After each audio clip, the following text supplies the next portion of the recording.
ən çox istifadə olunan psixoloji müdafiələr hansılardır? Onlardan biri inkardır. İnkar insanın qarşılaşdığı hər hansı bir çətin vəziyyətdə, durumda və sıxıntıda bir problemi inkar eləməsidir.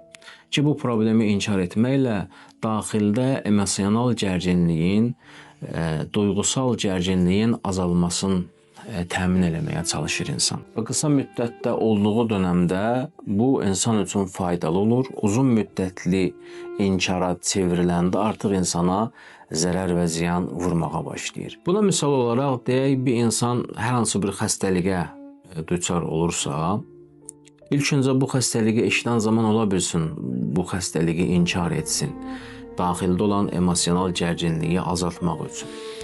Amma qısa vədədə, qısa müddətdə bəli, bir mənfi halın inkarı insanın duyğusal gərginliyini aradan apara bilər və yaxud da duyğusal gərginliyini azalda bilər. Amma uzun vədədə insanın belə bir həqiqəti inkar etməsi artıq o xəstəliyin sağalması üçün çalışmamasına gətirib çıxarır.